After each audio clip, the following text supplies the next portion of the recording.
मैं Sanjeev Kumar, omega pro classes से। आज बेसिस ऑफ क्लासिफिकेशन बात करेंगे। कल बात किए थे इंट्रोडक्शन ऑफ एनिमल टैक्सोनॉमी। तो अगर हम टैक्सोनॉमी करते हैं तो उसका बेसिस है, तो उसके बारे में एनसीईआरटी में आपको पहले ही पेज में दिया हुआ है। बेसिस ऑफ क्लासिफिकेशन में लेवल ऑफ ऑर्गेनाइजेशन, सिमेट्री, फिर है आपका बॉडी लेयर यानी डिप्लोब्लास्टिक, ट्रिप्लोब्लास्टिक, सीलोम, सेगमेंटेशन, नोटोकॉट। तो इतना आज हम बात करेंगे इसके बारे में। तो पहला है, देर आर, ऐसे लिखेंगे, फॉलोइंग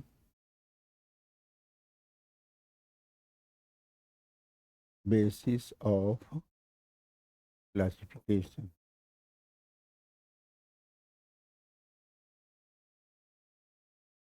पहला है लेवल्स ऑफ ऑर्गेनाइजेशन।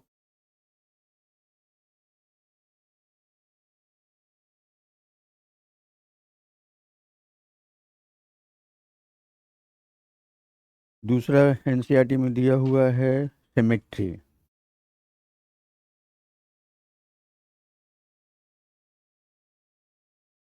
तीसरा है डिप्लोब्लास्टिक, ट्रिप्लोब्लास्टिक ऑर्गेनाइजेशन, यानी हम बॉडी ऑर्गेनाइजेशन बोलेंगे।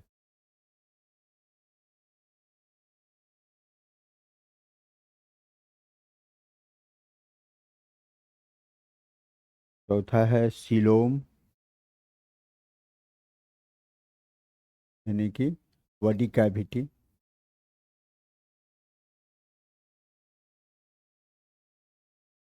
पांचवा है सेगमेंटेशन।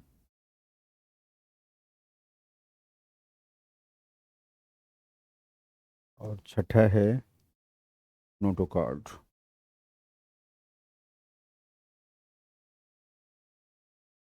ये जो बताया गया है एनसीईआरटी में, वो एक एक करके सबके बारे में हम लोग बात करेंगे कि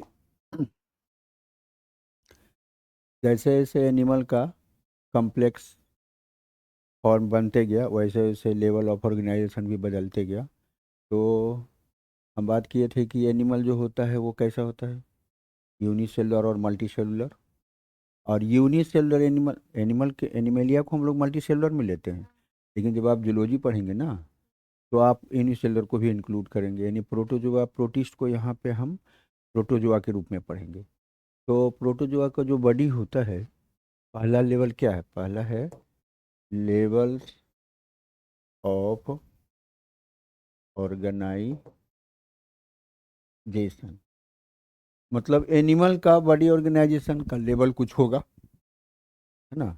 एनिमल्स लिख के जाइएगा, मे बी यूनिसेलुलर और multi cellular.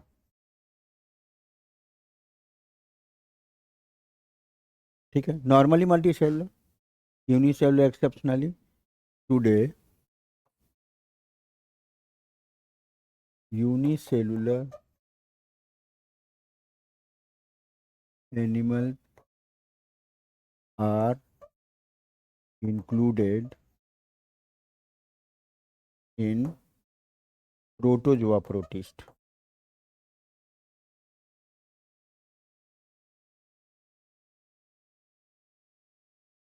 Protozoa protist is a part of protozoa, ये प्रोटिस्टा, सॉरी, नहीं, कौन कौन सा था प्रोटिस्टा में? Photosynthetic protist, decomposer protist and protozoa protist. Animal nature का कौन है? Protozoa protist. तो ये एक सेल का होता है, unicellular nucleated organism. Number of nucleus एक भी होगा, दो भी होगा, दो से ज़्यादा, यानी 2000 तक, इतना हम बात किए थे। तो if animals are unicellular,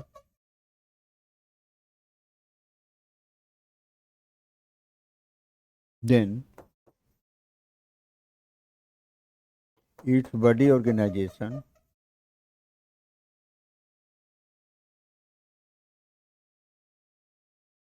is of protoplasmic level,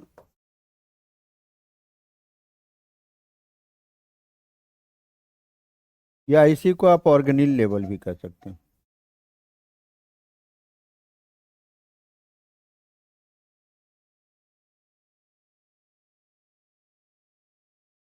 organelle का क्या डिफिनेशन होता है मुस्कान? आप बताइए त्रिशा।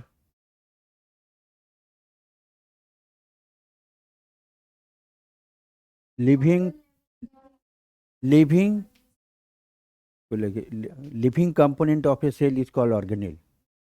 तो जैसे एक अमीबा है आप बनाते हैं, इसका तो कोई शेप होता नहीं, तो इसके अंदर न्यूक्लियस है, ठीक है, और ये एंडोप्लाज्मिक रेटिकुलम ठीक है, 2 लेयर का होगा। फिर माइटोकॉन्ड्रिया है ना, यहाँ पे सेंट्रोसोम है, सेंट्रोसोम इसमें नहीं होगा, ये मल्टी सेलुलर में होता है। नॉर्मल एनिमल सेल में सेंट्रोसोम होगा, यहाँ पे नहीं होगा। गोल्गी कॉम्प्लेक्स, लाइसोसोम, छोटा छोटा वैक्यूल, रिजर्व फूड। तो ये जो है, ये जो आपको गोल्गी कॉम्प्लेक्स है, ईआर है, माइटोकॉन्ड्रिया है, ठीक, फिर आपका लाइसोसोम है, 70 80s राइबोसोम है। ये सभी, इसका एक सर्टेन लाइफ होता है, और जिसका एक सर्टेन लाइफ होता है फिर वो कुछ समय के बाद फिर से डिवाइड करके नया बन जाता है। जैसे माइटोकॉन्ड्रिया इंटरनली ग्रो करके डिवाइड करता है, तो उसको ऑर्गेनिल कहते हैं। इसी में रिजर्व फूड है।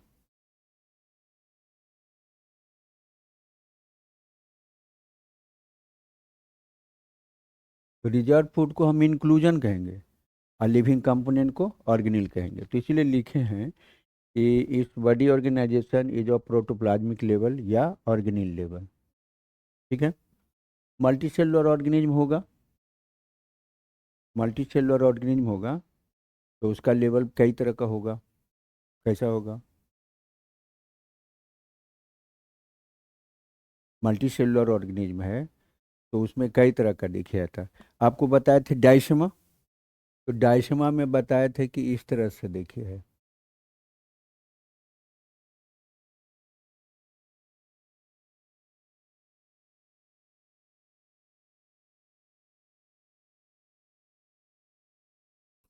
ये वाला सेल सोमैटिक सेल है, और ये रिप्रोडक्टिव सेल है।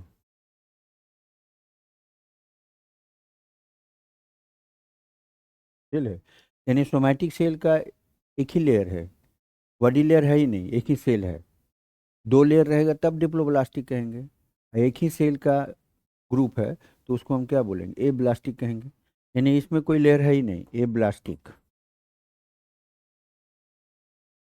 ठीक है, यानी सिंगल लेयर ऑफ सेल।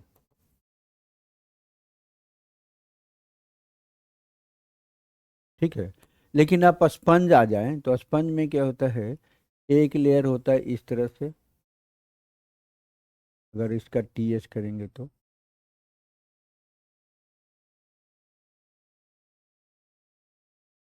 और एक लेयर इसके अंदर होता है इस तरह से,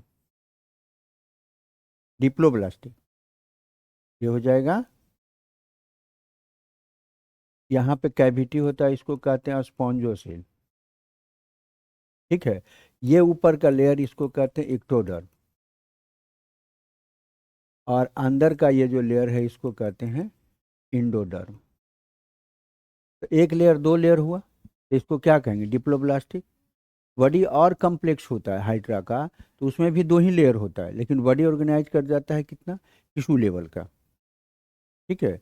और फिर उससे आगे बढ़ेंगे प्लेटियल मेंथिस में, तो 3 लेयर आ जाता है। तो जैसे जैसे एनिमल का बॉडी कम्प्लेक्स होगा, उसका लेयर बदलते चला जाएगा। यानी इसका बॉडी ऑर्गेनाइजेशन सेलुलर है, किसका? प्रोटोजुआ का। और डाइसिमा का, ये क्या करते हैं, मेसोजुआ का। एंड नहीं, ब्लास्टिक है, लेकिन बॉडी लेयर क्या हो गया? सेलुलर है, टिश्यू लेवल है ना, टिश्यू सिस्टम लेवल है। यहाँ पे हम ये बात करेंगे, बॉडी लेयर का हम अगले में बात करेंगे। देखिए बॉडी लेयर का हम इसमें बात करेंगे, इसमें बॉडी लेयर, इसमें हम सेल की बात करेंगे, सेल्स एंड अदर जो होगा वो। ठीक, ये स्पॉन्ज में होता है। और वही अगर हाइड्रा आ जाए, जो कि सेलिएंट्रेटा है, तो वहाँ पे बॉडी ऑर्गेनाइजेशन कैसा हो जाएगा उसका, टिश्यू लेवल का। उसके आगे बढ़ेंगे बॉर्म, तो उसमें क्या हो जाएगा, टिश्यू सिस्टम लेवल का, और ऑर्गन तक आ जाएगा। और उसके बाद एनी लीडर जैसे आएगा ऑर्गन सिस्टम, वो कॉम्प्लेक्स होते होते चला जाएगा कहाँ तक, ह्यूमन तक। ठीक है, तो आगे हम लोग बढ़ें। In the multicellular organism,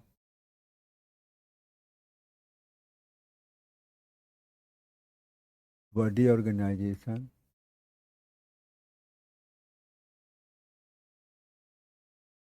Harry from cellular to organ system.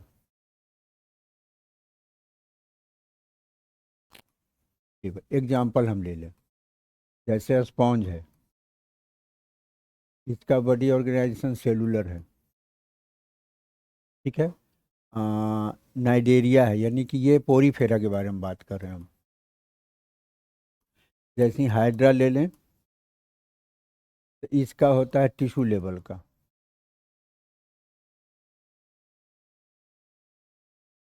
फिर हम, हाइड्रा का मतलब नाइडेरिया है। ठीक है। फिर हम बात करेंगे बॉर्म, टेप बॉर्म। इसका होता है, इसको हम, तो ये प्लेटेलमेंथिस में आएगा।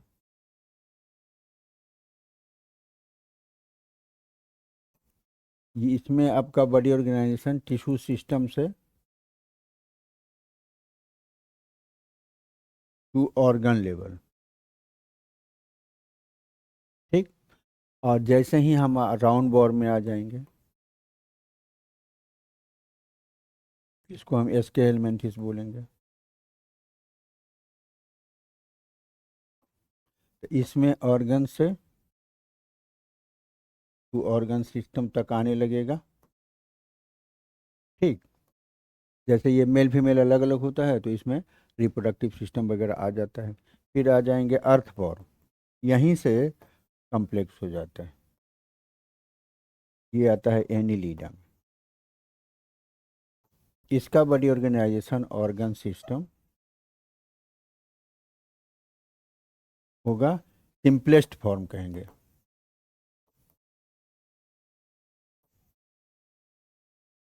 और ये यहाँ से बढ़ करके ऑर्गन सिस्टम चला आता है कहाँ तक, ऑर्गन सिस्टम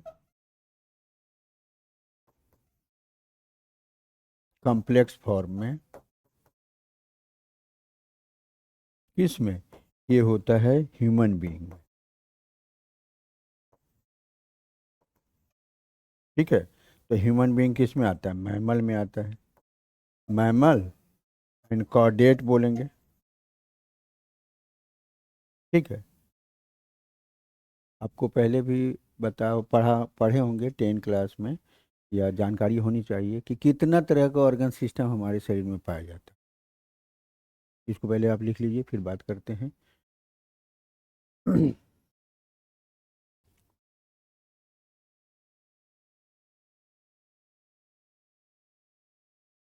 ऑर्गन सिस्टम, देखिए हमारे शरीर में कौन कौन सा सिस्टम है जो बॉडी को पूरे पूरे को चलाता है, बॉडी को कवर करता है। कवर करने को स्किन कहेंगे, स्किन को बायोलॉजी में, जूलॉजी में इंटीग्यूमेंट कहा जाता है। तो देखिए इसमें आ जाएगा आपको इंटीग्यूमेंट्री सिस्टम। और स्किन के नीचे मसल्स होता है, मस्कुलर सिस्टम।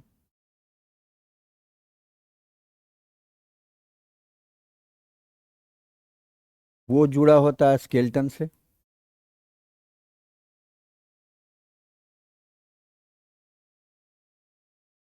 स्केलेटन कई वैसे सिस्टम को प्रोटेक्ट करता है जो आपके शरीर के लिए जरूरी है, जैसे कि डाइजेस्टिव सिस्टम,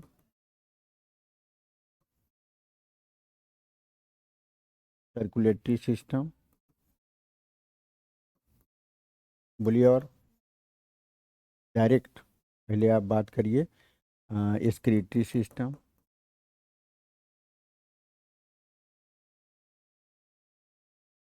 रिस्पायरेटरी सिस्टम।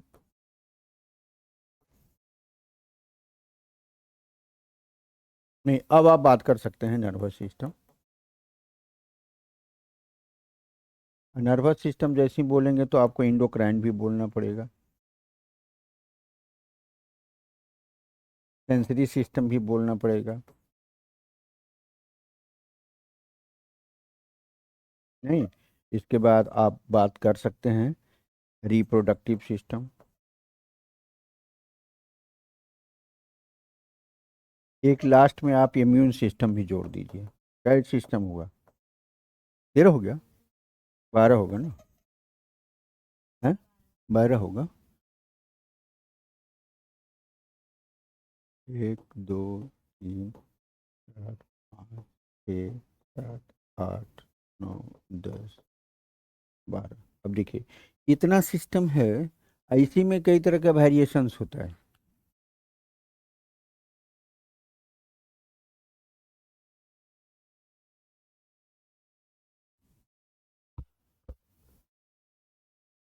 इतना सिस्टम है, इसमें कई तरह का वेरिएशंस होता है।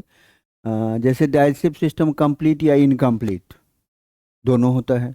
माउथ है, एनस नहीं है तो इनकम्प्लीट। सर्कुलेटरी सिस्टम में क्या है, हार्ट है लेकिन ब्लड वेसल्स पूरी तरह से डेवलप नहीं है, कैपिलरी नहीं है।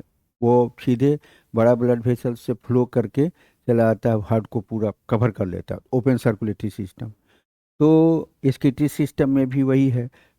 कई तरह का होता है। प्रिमिटिव फॉर्म को कहते हैं रोटोनेफ्रिक, फिर मीजोनेफ्रिक, फिर मेटानेफ्रिक। यानी सिंपलर से कॉम्प्लेक्स फॉर्म में चला आता है। तो ये हुआ आपका सिस्टम। इसके बारे में हम लोग एक एक करके जब पढ़ेंगे ना फाइलम, तो क्लियर करते चले जाएंगे। जैसे सर्कुलेटरी सिस्टम में ओपन, डाइजेस्टिव सिस्टम में हम बात करेंगे तो कंप्लीट और इनकम्प्लीट।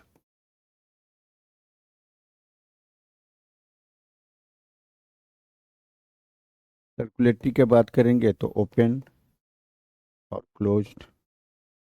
ये आपके एनसीईआरटी में दिया हुआ है इसलिए इसको मेंशन कर दिया, हालांकि इसके बारे में तो आगे हम लोग पढ़ेंगे ही।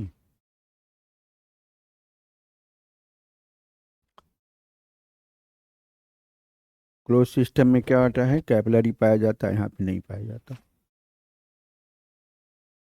तो ये हो गया आपका ऑर्गन सिस्टम। इसके बाद हम लोग बॉडी ऑर्गेनाइजेशन इसको लिखेंगे।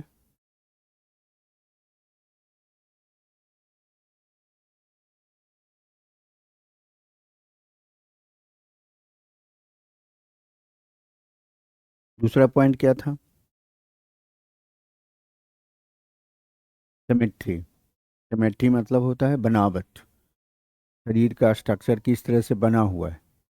एक सेल का जीव है तो एक सेल का जीव होगा तो कैसा बना हुआ हो, या तो सर्कुलर होगा या कई तरह का होगा, है ना। तो उसको हम डिवाइड करेंगे, अगर वो बिल्कुल सर्कुलर है तो बीच में एक्सिस लेकर के डिवाइड कर देंगे। ठीक है। हाँ, अमीबा रहा तो एसिमेट्रिकल हो गया। जब बराबर बराबर बटेगा, दो या दो से अधिक भाग में, तो symmetrical.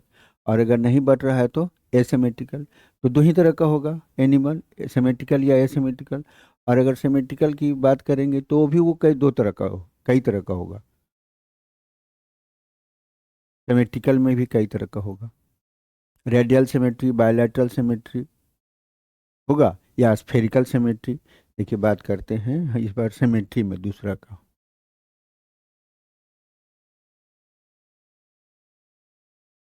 It is structure of an animal externally. Externally हम देख बात करेंगे, बीच में भी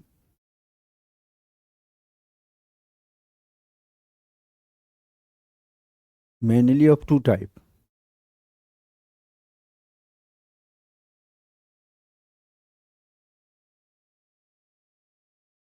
एक होगा सिमेट्रिकल बॉडी ऑर्गेनाइजेशन,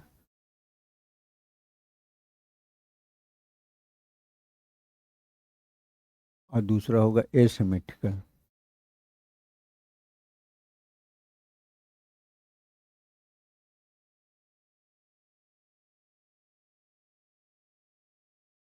है ना। पहला आ जाए symmetrical.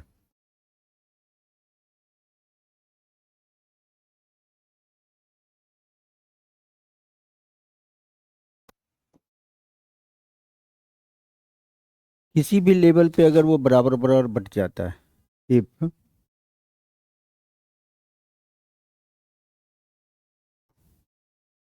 Body, if animal body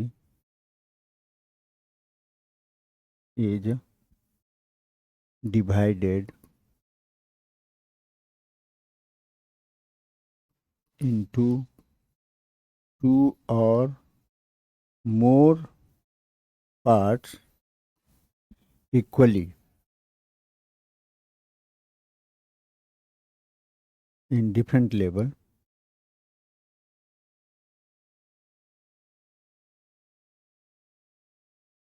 या डिफरेंट इन डिफरेंट एक्सिस भी लिख सकते हैं,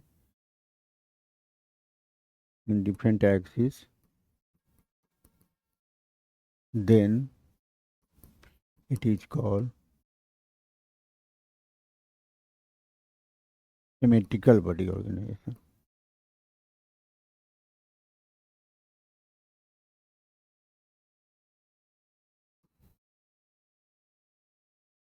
ठीक है। these may be spherical, radial, bilateral। spherical symmetry, radial symmetry, तीसरा है बायलैटरल सिमेट्री। अब देखिए, अमीबा की बात करें या कोई भी जीव इस तरह से है, देखिए एकदम स्फेरिकल है। ठीक है। यहाँ बीच में एक्सिस है ना यहाँ पे। तो किसी प्लेन में लिखेंगे, इधर देखिए दो भाग में बट गया, चार भाग में बट गया, है ना। तो इसको स्फेरिकल कहते हैं,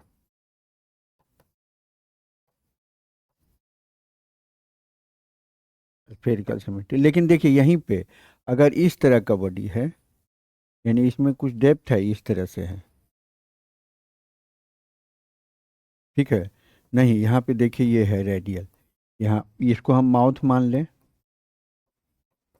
इसको एनस मान लें, और तब यहाँ पे देखिए इस तरह से हम डिवाइड करते चले जा रहे हैं। नहीं, इस तरह से डिवाइड हो रहा है, इस तरह से। तो इसको कहा जाता है रेडियल सिमेट्री, किसी भी प्लेन से। ठीक। लेकिन दो ही भाग में, एक लॉन्गिट्यूडनल एक्सिस यहाँ पे, सेंट्रल एक्सिस है, ये वाला सेंट्रल एक्सिस है,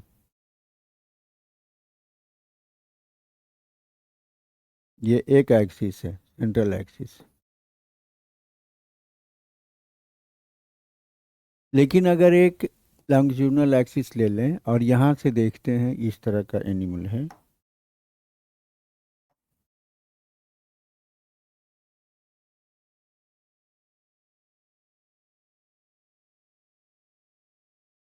तो देखिए ये लॉन्गिट्यूडनल एक्सिस है,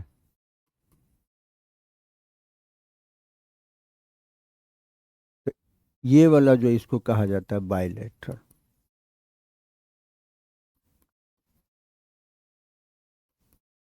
बायलैटरल सिमेट्री, यानी स्फेरिकल सिमेट्री का मतलब होता है if animals are divided into two or more equal part from its central axis।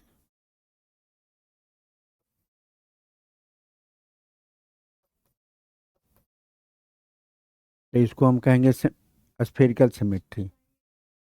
Bilateral में दो अपोजिट ऐसे काटेंगे, दो भाग opposite and equal lateral part में बढ़ जाएगा, यहाँ से एक एक्सिस ले लेंगे तो उसको कहते हैं। अब रेडियल में जो होता है, इफ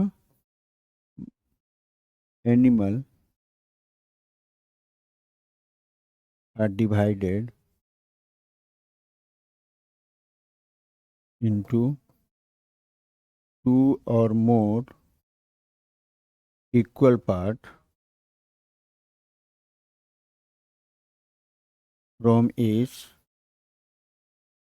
सेंट्रल एक्सिस। इसमें इसका क्या होता है, दो पार्ट, इसमें एक डायमीटर होता है इसका, यानी इसका माउथ और एनस होता है। ये भी स्फेरिकल है, लेकिन यहाँ स्फेरिकल एक ही है। यहाँ पे, यहाँ भी है, यहाँ भी है, माउथ है और यहाँ पे एनस है। देखिए ये वाला। तो इसमें एक क्या है, विड्थ है, लेंथ है, तो उसको हम कहते हैं रेडियल। ठीक है। From its central axis consist of oral and aboral end.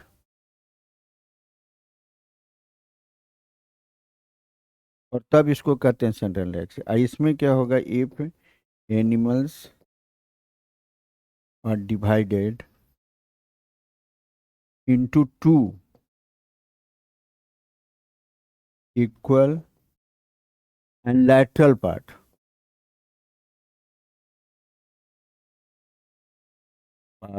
from its longitudinal axis।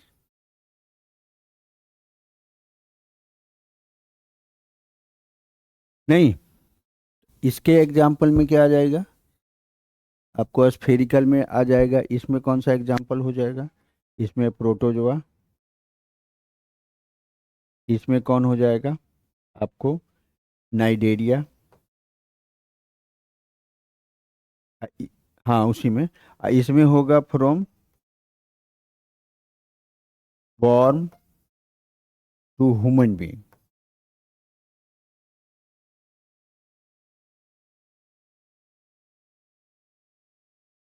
यहाँ तक आ जाएगा।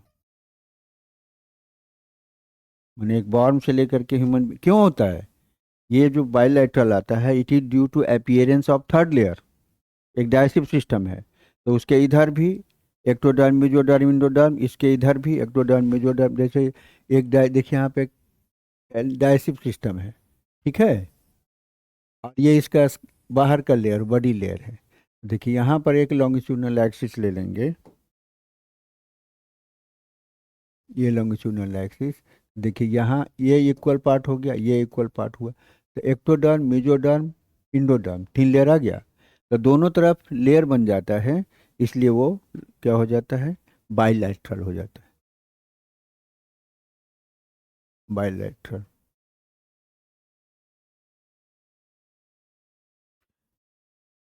हाँ, क्या,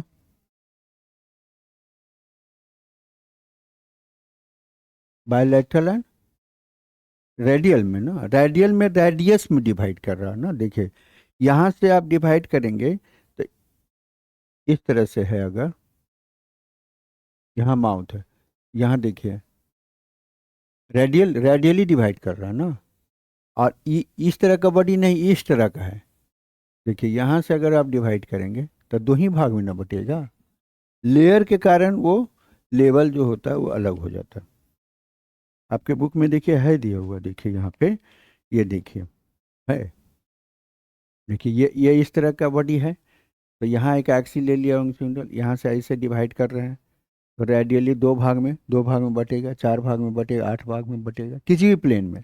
और लॉन्गिट्यूडनल एक्सिस में एक ही लॉन्गिट्यूडनल प्लेन है, यहाँ पे कई प्लेन लिए हैं तब डिवाइड कर रहा है, एक ही प्लेन है, इधर और इधर। ये आपका किसका दिया हुआ, क्रैब का दिया हुआ, ये किसका दिया हुआ, हाइड्रा का दिया हुआ। इसके बाद आ जाइए आप, तीसरा कौन सा लेवल था,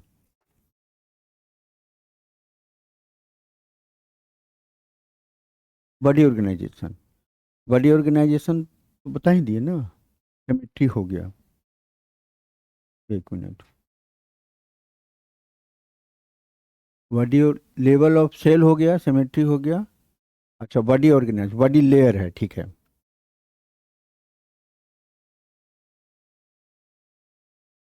ये हो गया पूरा। बॉडी लेयर में कितना लेयर आपके शरीर में है? 3 लेयर है? नहीं। Ectoderm, mesoderm, endoderm. प्रोटोजोआ कितना लेयर है? कोई लेयर नहीं है, एक ही सेल का होता है। लेकिन जो मल्टी सेलुलर ऑर्गेनिज्म उसमें लेयर बन जाएगा, तो उसको हम क्या कहेंगे? बॉडी लेयर कहेंगे। आगे बढ़े।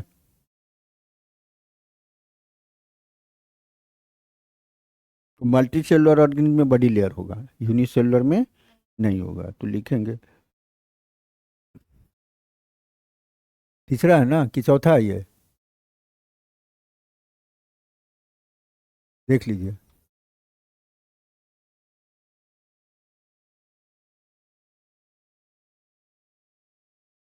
Body layer of an animals are always found in multicellular form. Unicellular में तो होगा नहीं, in the multicellular form.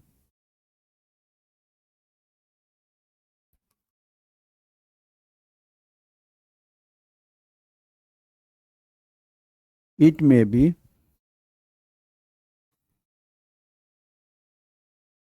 Of 3 types. पहला है ए ब्लास्टिक, दूसरा है डिप्लोब्लास्टिक, और तीसरा है triploblastic.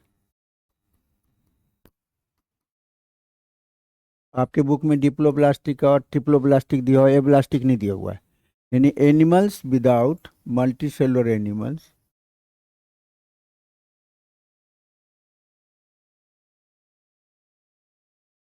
Animal group present without cell layer.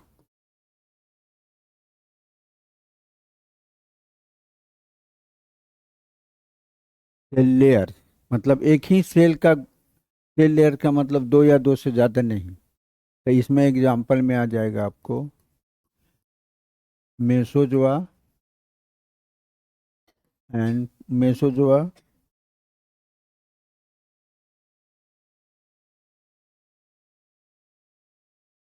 Porifera and Cnidaria. Cnidaria को भी कह सकते हैं टीनोफोरा, नाइडेरिया या प्लस टीनोफोरा भी लिख लेंगे। देखिए, मेसोजोआ का तो अभी फिगर बनाए, देखिए एक ही लेयर होता है इस तरह से,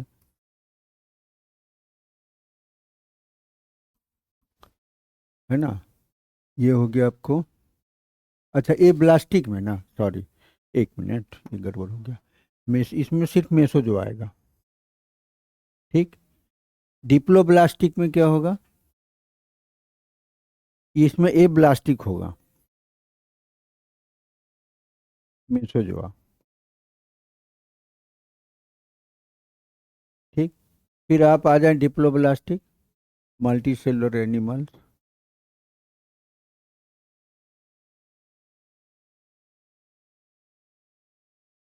animal groups appear with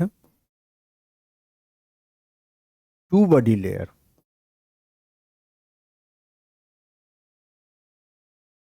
body cell layer.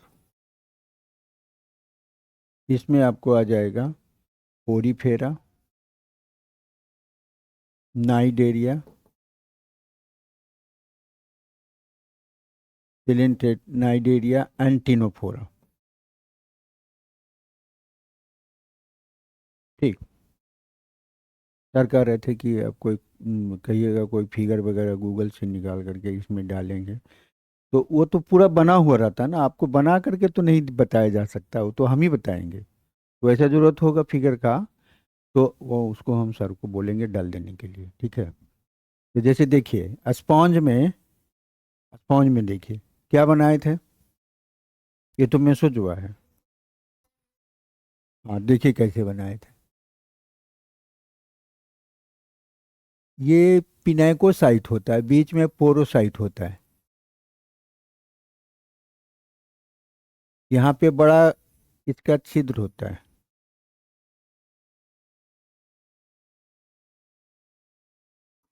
ठीक है, तो ये हो गया एक्टोडर्म। ये हो गया ना एक्टोडर्म। अब इंडोडर्म कहाँ है, तो देखिए यहाँ पे बीच में, यहाँ पे क्या होता है, घड़ानुमा सेल होता है। यहाँ पे देखिए इस तरह से सेल होगा।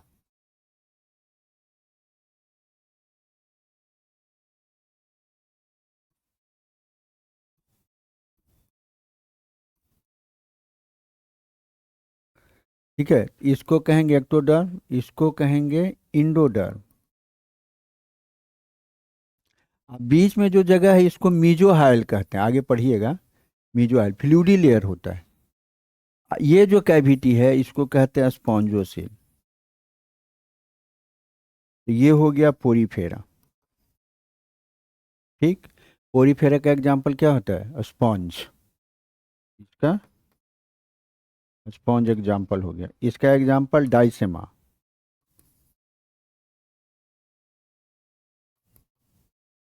डाइसेमा एंड्रो प्लूरा होता है,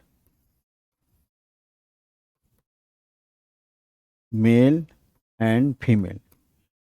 ठीक है, और ट्रिप्लोब्लास्टिक का मतलब क्या होगा, बोलिए। मल्टी सेलुलर, हाँ multi cellular animal group appear with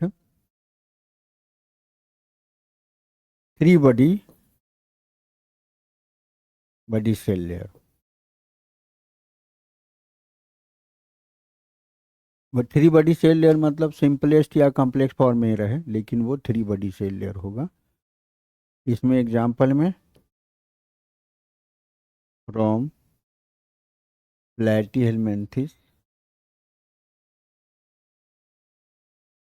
to Chordata, यानी बॉर्म टू ह्यूमन बीइंग। ये हो गया आपका बॉडी लेयर। इतना लिखिए। इसको भी अगर हम बनाएं फिगर, तो किसका बनाते हैं, बॉर्म का। तो देखिए इस तरह से एक डाइजेस्टिव सिस्टम है इसका। ठीक है, और ये हो गया इसका, ये ये हो गया एक्टोडर्म,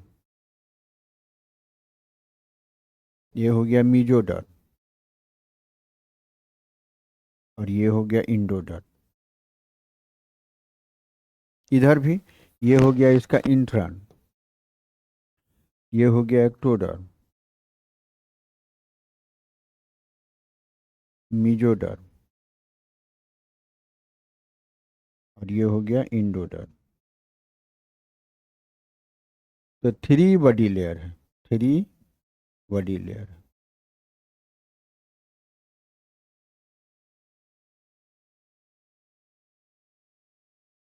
बॉडी लेयर आने के बाद कैविटी बनना शुरू होगा या नहीं भी बनेगा।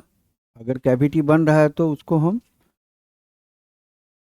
या तो सिलोम बोलें या सीडोसिलोम बोलेंगे। नहीं होगा कैविटी तो एसिलोम बोलेंगे। यानी अब इसके बाद हम बात करेंगे, नहीं बॉडी कैविटी तो हो गया ना, सिलोम।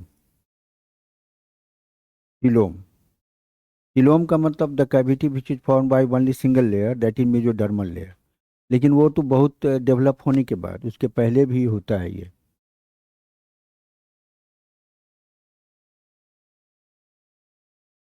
दो लेयर से बना है तो सीडोसिल। एक होगा मेसोडर्मल लेयर, दूसरा एक्टो या इंडोडर्मल लेयर, तो उसको हम सिलोम कहेंगे। बॉडी में एक कैविटी होता है डाइजेस्टिव कैविटी, इसको हम कहेंगे digestive cavity.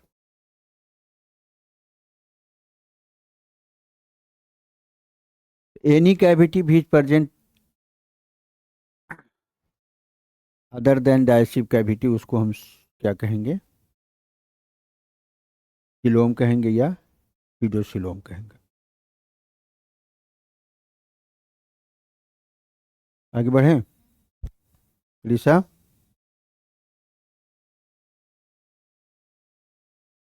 Trisha is slow, Muskan is fast.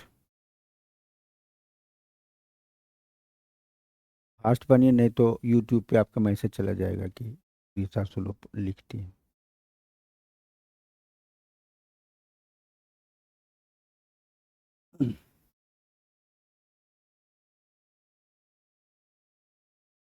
इसका स्ट्रक्चर हम अभी बनाएंगे, और भी ये 3 स्ट्रक्चर बनाएंगे, एक ये सुलोमेट का, सीडो सुलोमेट का, और तीसरा यू सुलोमेट का, है ना। यू सुलोमेट में भी 2 तरह का होता है। एक जो होता है मेजोडर्मल सेल के टूटने से बनता है, तो उसको कहते हैं हम साइजोसिलोमेट। और एक डायसिप कैविटी एम्ब्रियोनिक स्टेट कंडीशन में के गट से बनता है, तो उसको इंट्रोसिलोम कहते हैं। एक में माउथ पहले बनता है तो प्रोटोस्टोमिया, एक में एनस पहले बनता है तो ड्यूटरोस्टोमिया। तो उसके बारे में हम लोग बात करेंगे अभी। Very good. चौथा है कि पांचवा है जी? चौथा।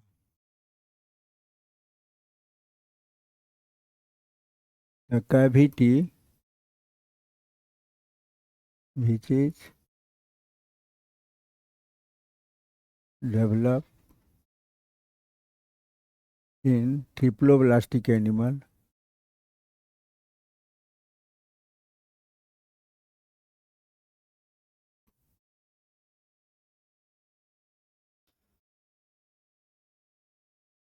consists of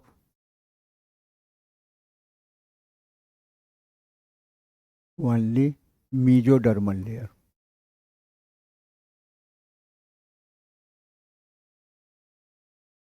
Is called इलोम। ठीक है, लेकिन इसका 3 कंडीशंस होता है। There are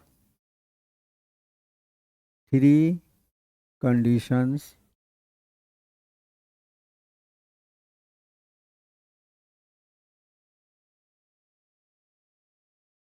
develop in the triploblastic animal,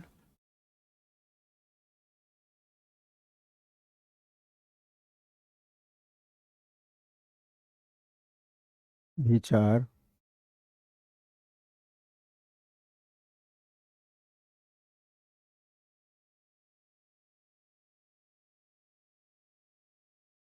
ये क्या हो गया?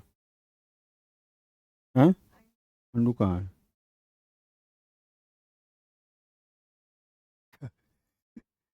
which are as follows। गलती से क्लीन पे चला गया था। पहला है ए सिलोमेट, दूसरा है सीडो सिलोमेट,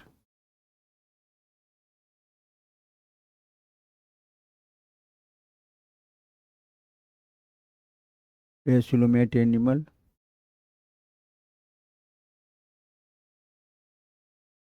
और तीसरा है coelomate.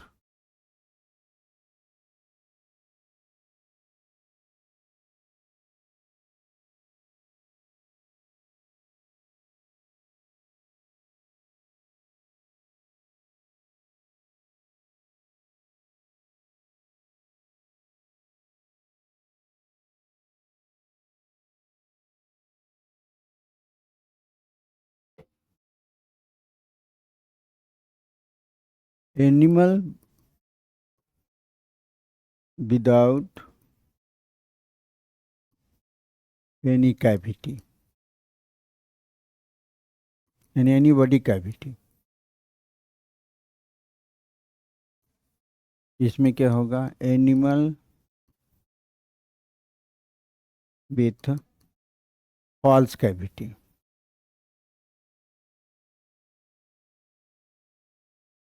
False body cavity.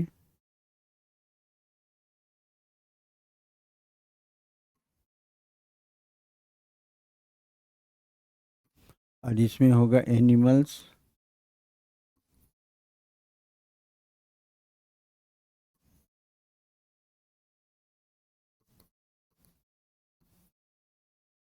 With a true cavity. अब इसको हम बना करके देखते हैं, देखिए।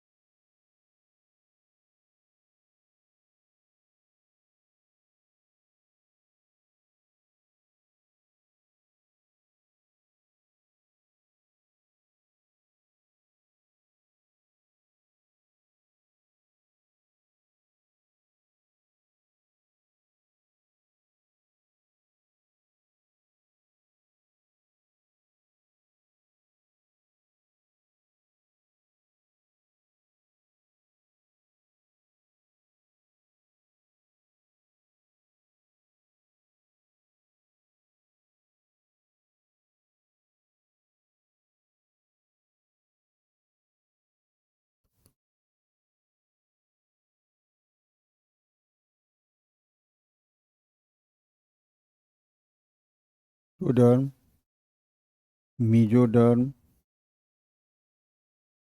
And endoderm. देखिए इसमें 3 लेयर है, तो इसको कहेंगे एसीलोम।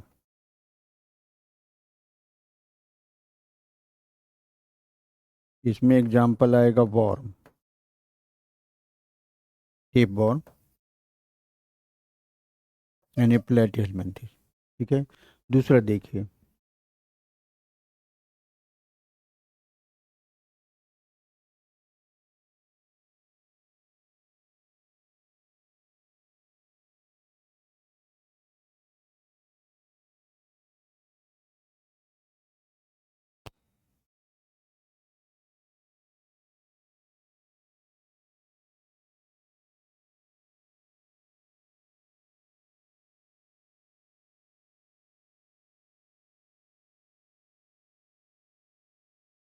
यह है एक्टोडर्म,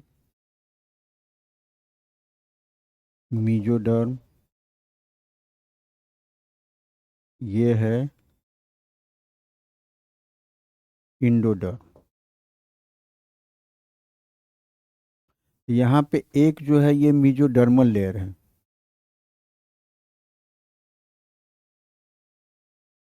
ठीक है। और ये जो है इंडोडर्मल लेयर है।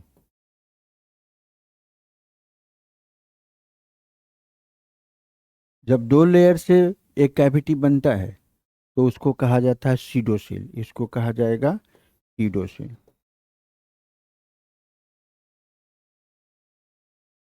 देखिए यहाँ पे है एक्टोडर्मल लेयर और ये है मीजोडर्मल लेयर। इसमें आपको आ जाएगा इसके हेलमेंथिस, राउंड वॉल।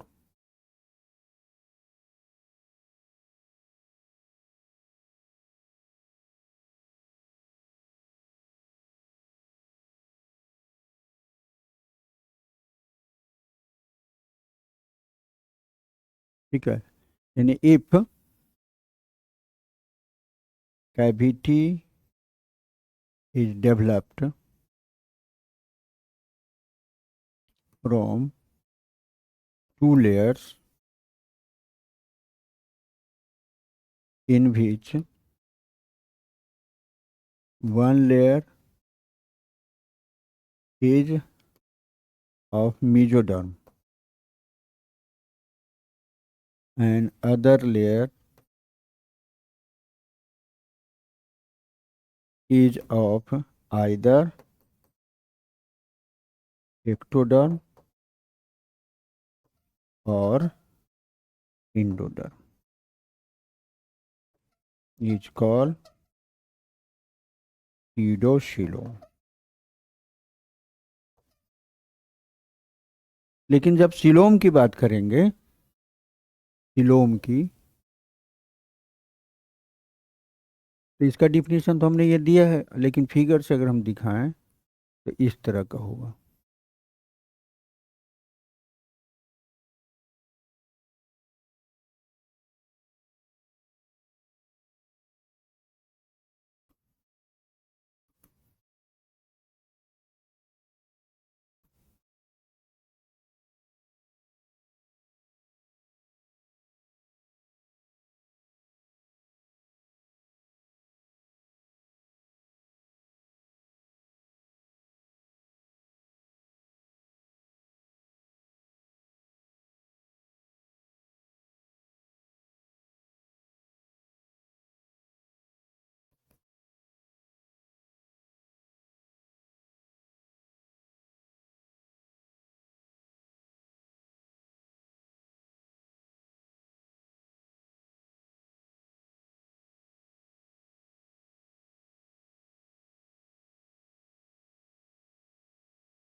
ठीक है।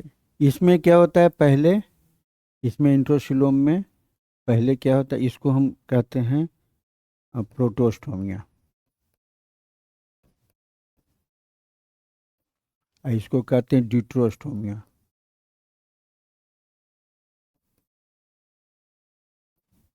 एक में पहले माउथ बनता है, दूसरे में पहले इनस बनता है। इतना आपका डिस्क्रिप्शन था सिलोम के बारे में। इसके बाद है सेगमेंटेशन, पहले लिख लीजिए इसको बढ़िया से।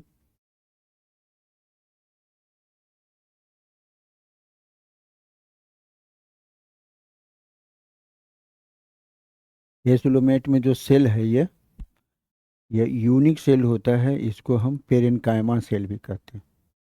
इसके बारे में डिटेल में जाएंगे तो और बढ़िया से बताएंगे।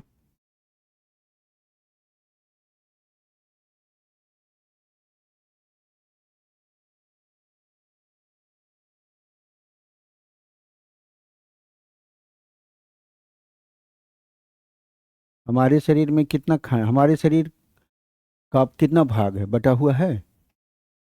आपको कौन सा एनिमल ऐसा दिखता है जिसका शरीर बटा हुआ है? केचुआ या कॉकरोच?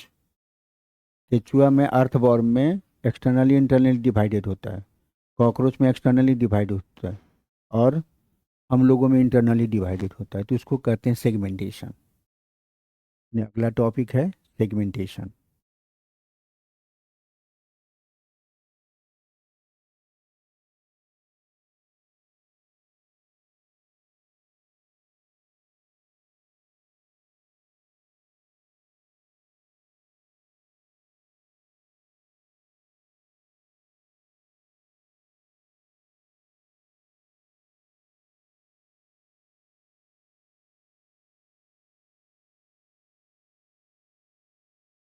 हो गया?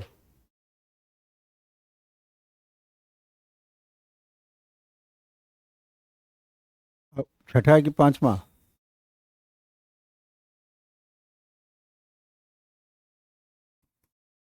Segmentation, the process of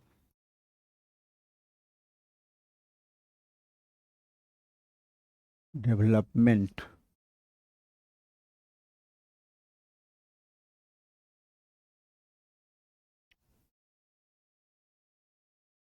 of segment externally और इंटरनली और both, externally and internally, is called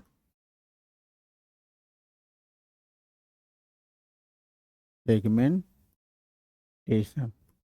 इसको हम मेटामेरिकली सेगमेंटेशन कहते हैं, ऑल्सो कॉल्ड मेटामेरिकली, मेटामेरिज्म भी कहते हैं।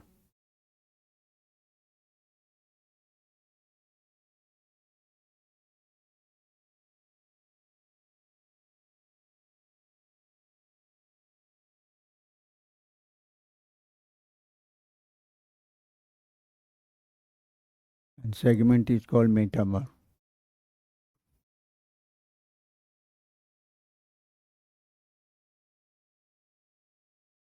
मेटामर यानी ऑर्गन को फॉलो करता है, यानी segments follow certain organs. Example में आ जाएंगे एक्सटर्नल सेगमेंटेशन,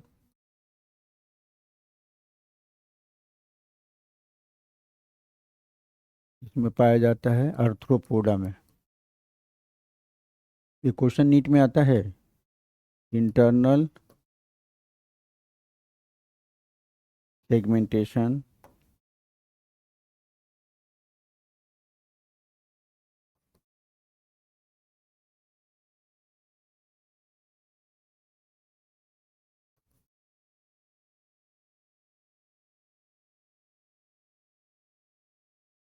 ये पाया जाता है आपको कॉर्डेटा में। और बोथ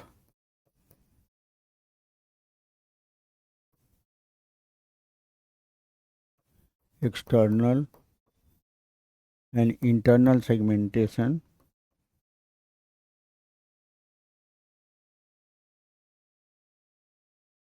ये पाया जाता है आपको एनिलिडा में।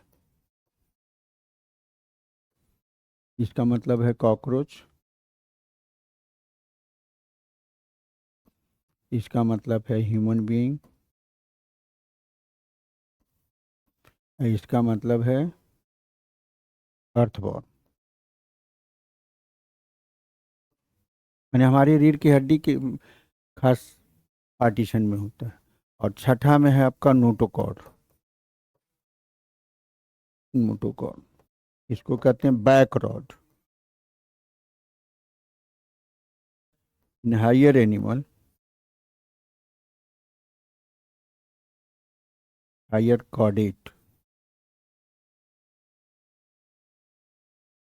हायर और हायर एनिमल ही लिखें, कॉर्डेट नहीं। Back rod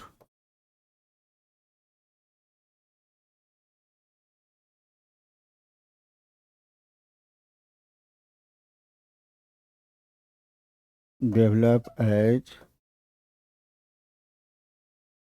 a mechanical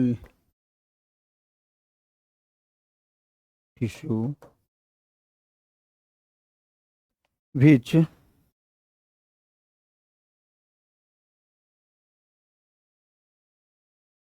get modified into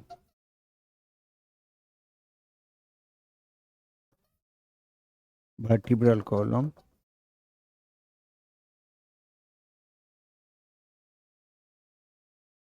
is notochord। ठीक है, मतलब यहाँ पे हम एक चीज लिख सकते हैं, all chordates are not vertebrate but all vertebrates are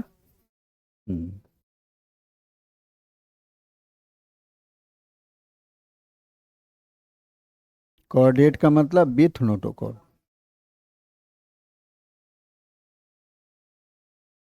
तो आज के क्लास में इतना ही, बेसिस ऑफ क्लासिफिकेशन।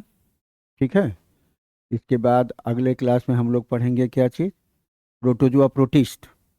ने प्रोटोजोआ पढ़ के ये प्रोटोजोआ प्रोटिस्ट। ठीक है, और समय मिला तो दोनों बता देंगे आपको, प्रोटोजोआ और डायस्टोमा भी। Thank you.